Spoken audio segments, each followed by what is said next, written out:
how ironic that Whoopi Goldberg and Joy Behar and the rest of the ladies on The View spend their time calling Republicans the conspiracy theorists. But they have been wrong about everything they have said over the last couple of years. You know who was ranting on social media that no one wants to see that on his inauguration day?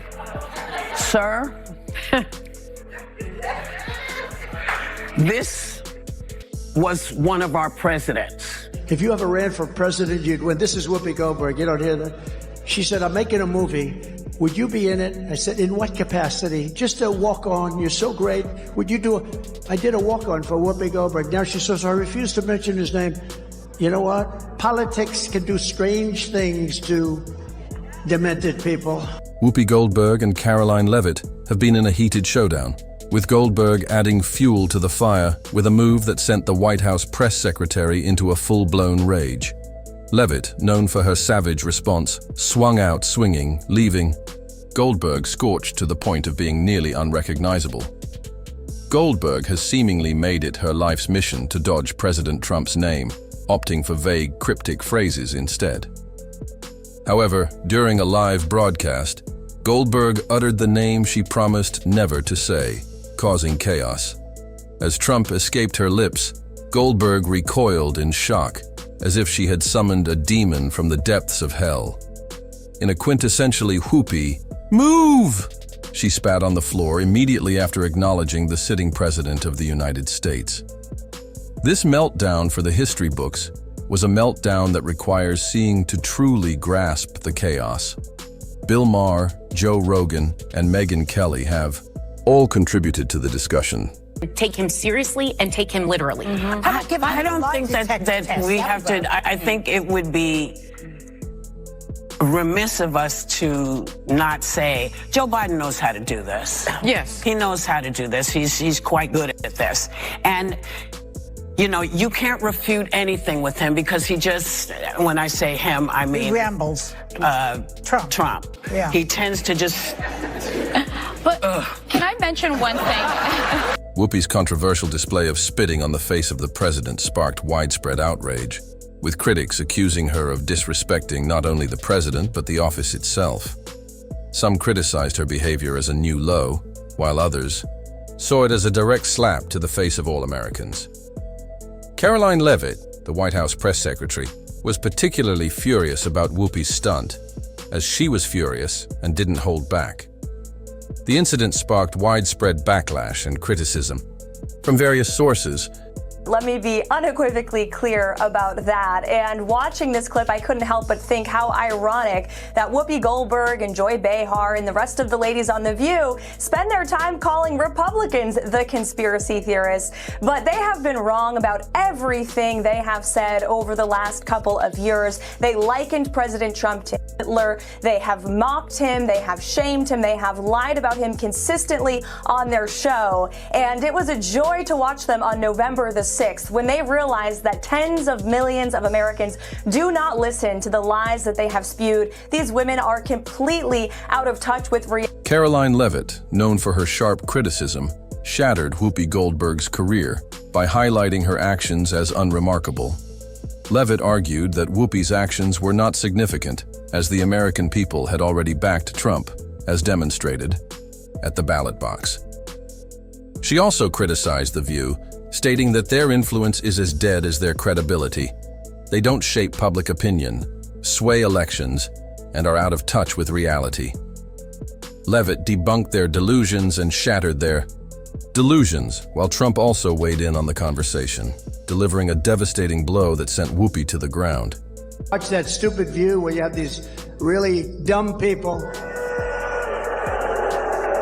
You know, Whoopi Goldberg said, would you participate in a movie? She made some movie on basketball. This was before I ran for politics. She said, oh, you're so great. If you ever ran for president, you'd win. This is Whoopi Goldberg. You don't hear that? She said, I'm making a movie.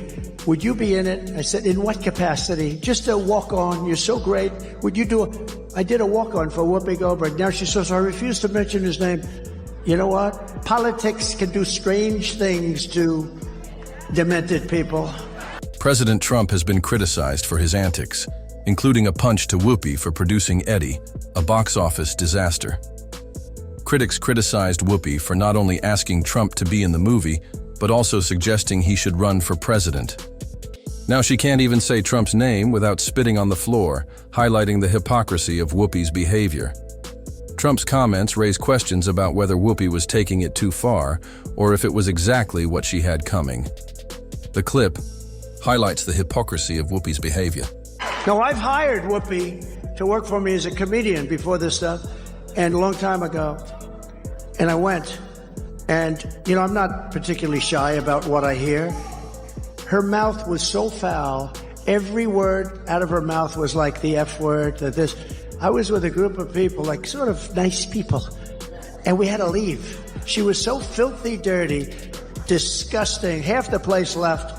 I said I'd never hire again. President Trump is focused on restoring sanity in the American political landscape, focusing on a stable economy, solid moral values, and fiscal responsibility. He has banned biological men from women's sports and locker rooms, and has been criticized for wasteful government spending. Trump believes that America cannot help others if it is falling apart from the inside. He prioritizes putting Americans first, securing borders, revitalizing the job market, and ensuring the country remains a beacon of strength. Opponents, such as Whoopi Goldberg, are shaking their boots because when Trump is focused, he gets results. However, Whoopi Goldberg is pushing for Americans to vote for a former federal prosecutor who can barely string a sentence together, demonstrating that Trump is not a distraction from his focus on achieving his goals. If you heard that type of violent, enticing rhetoric from our side of the aisle, from Republican leaders on Capitol Hill, I think there would be a lot more outrage in this room today. It's unacceptable, the comments that have been made by these Democrat leaders, and frankly, they don't even know what they're talking about. Because President Trump was elected with a mandate from the American people to make this government more efficient. He campaigned across this country with Elon Musk, vowing that Elon was going to head up the Department of Government Efficiency, and the two of them, with a great team around them, were going to look at the receipts of this federal government and ensure it's accountable to American taxpayers. The text emphasizes the importance of understanding the present moment and its connection to history and the future.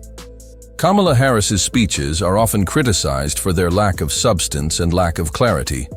Harris's speeches are often tangled, with word salad, circular reasoning, awkward pauses, and occasional cackling to distract from her lack of understanding. Even when she manages to convey meaningful messages, they are often scripted and left empty. This lack of clarity is compared to Trump and Leavitt's speeches, which are known for their straight-up action and respect. The mainstream media is also complicit in Harris's charade, cutting and polishing her speeches to make them sound coherent. The FCC recently forced CBS to release the full interview she gave on 60 Minutes, which was brutal. The text highlights the need for a more nuanced understanding of the current moment and the historical context in which it relates to the past and future. I think it's very important, as you have heard from so many incredible leaders, for us at every moment in time, and certainly this one, to see the moment in time in which we exist and are present, and to be able to contextualize it, to understand where we exist in the history and in the moment as it relates not only to the past but the future. Kamala Harris, despite receiving media support, struggled to connect with the American people due to her fake appearance and scripted speeches. Her policies did not resonate with voters, and her awkward delivery turned people off. Goldberg wanted her as president, and she spits at Trump's name. Karoline Leavitt called her out of touch with reality, and Hollywood elites have become out of touch with reality. They prop up failing politicians, push unpopular policies, and act shocked when the American people reject them. This is why Americans hate Trump so much, as no amount of media spin can change his connection with voters. When they realize Trump is untouchable, they focus on his subordinates, such as Karoline Leavitt. The Hollywood elites, out of touch with reality, and their failure to connect with voters make them seem untouchable. Prime Minister Netanyahu is not listening.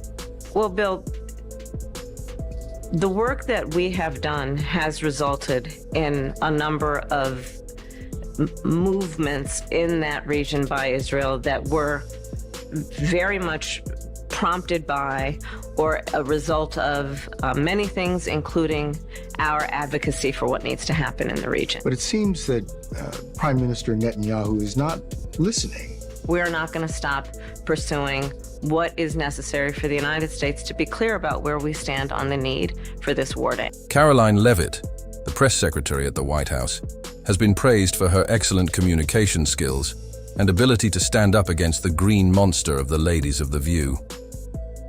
Despite constant attacks from Whoopi Goldberg and the View, Leavitt has remained unshaken, focusing on honesty, transparency, and accountability. This approach has won over Americans across the country, unlike her predecessor, Karen Jean-Pierre, who often struggled with press briefings and struggled to connect with the public. Leavitt has been confident, unapologetic, and stands firm, speaking the truth even when it's uncomfortable for the mainstream media. This has scared the left, who are used to spineless bureaucrats, as she fights back and is winning over them. A chaos. Side-by-side comparison of Karen Jean-Pierre and Karoline Leavitt's first day on the job showed a striking difference in their performance. Karoline Leavitt is the press secretary at the White House, doing a great job.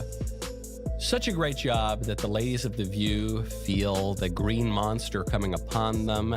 They really don't like this woman. She's a good communicator. And so Joy Behar just offered her analysis on why Leavitt was picked for the role. I think she's probably been put in there because according to Donald Trump, she's a 10.